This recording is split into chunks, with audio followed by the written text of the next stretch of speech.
My parents abandoned and ghosted me at my wedding 5 years ago, and now they want to reconnect after finding out they have grandchildren. My 29F husband, 30M, used to be my boss. About 9 years ago, I started working as his assistant. We spent about 2 years ignoring our mutual attraction for each other until we gave in. We then went to HR, who reassigned me, and the whole thing was strictly above board from the time we began dating. I got pregnant about a year later, and my husband and I decided to get married. While we'd only really been dating for about 1 year, we knew each other completely, loved each other, lived together, and there was a baby on the way. We knew how it would look, but I had to leave the company anyway due to problems with my new boss, so we didn't anticipate this causing any issues, except with my parents. They, 62M and 57F, have always been overprotective, so I knew they wouldn't like me dating my boss, and I hadn't told them, but I had to tell them if I wanted them at my wedding.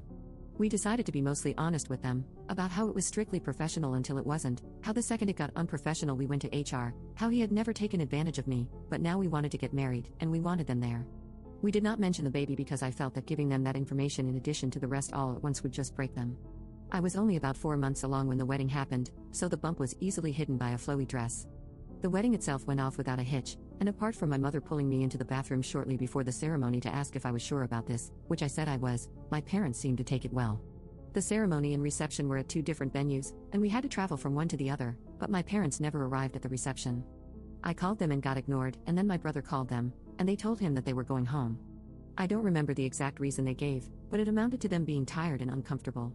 I tried contacting them after the wedding but found that I was blocked on everything except email, which I used to send them a long letter essentially saying that I'm an adult who made an adult choice, and I hope they can respect that. 5 years later, I have not heard from my parents since my wedding. My husband and I are not big on social media in general, but I recently posted something for our 5th anniversary in which I mentioned our 2 kids and a third on the way. Within a month of making this post, my parents left a voicemail saying they saw the post and, having had no idea that they had grandchildren previously, now want to meet them.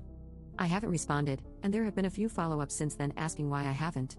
I don't know what to do, but my gut instinct is that 5 years is too long, and it's about the kids, not about them respecting my choices or relationship.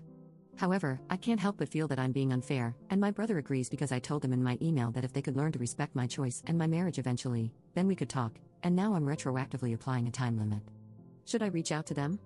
If I do, how should we go about rebuilding the relationship? Update 1. I asked to talk yesterday. We were on Zoom within an hour. It was my parents, me, and my husband. They asked to see the kids, and I said they could see them eventually, depending on them earning our trust. For context before I get into the next part, my husband is not white. I am though, as are my parents. I didn't think this was a race thing or that my parents were racist, and neither does my husband. We don't understand why they would want to meet our mixed-race children if they were racist. They asked to start by reading me a letter that they claimed to have written on my wedding day. It said that they were uncomfortable with me marrying my former boss as they thought he took advantage of me, so they left between the wedding and reception to avoid a scene. However, they wanted me to know they were here for me despite their issues with him. They added that they would have sent this to me the morning after my wedding, but then I sent my email about them needing to respect my choices, and they were so ashamed they couldn't bring themselves to send theirs. Seeing my anniversary post made them realize how much they've missed in 5 years, and they really don't want to miss anymore. I had some questions, like what the big deal was with me marrying my former boss, and they said that it just wasn't what they had in mind for my wedding day and my future spouse. I asked why they even came to the wedding at all if they didn't support the marriage, and my dad responded that he wanted to walk his daughter down the aisle as it was the only chance he'd get. The way it was phrased implied that they had intentionally only come to the wedding so he could give me away, and always planned to leave halfway. Because he said my daughter and didn't talk to me directly, it was pretty clear he was thinking about my older sister, who passed away. My husband caught that, too, and said that if they were talking about me, they should address me directly. Then he added that if they had planned to leave, they should have told us, as we wouldn't have invited them. As a father, he didn't understand how they could ignore their daughter for years or only get back in touch when we had kids. My dad snapped that he wasn't going to take this from an N-word. My mother immediately tried to run damage control, but I ended the call. They have since messaged me several times, trying to explain that calling my husband a racial slur wasn't indicative of a racist attitude and that he wouldn't have said that in front of the kids, so they should still get to meet them.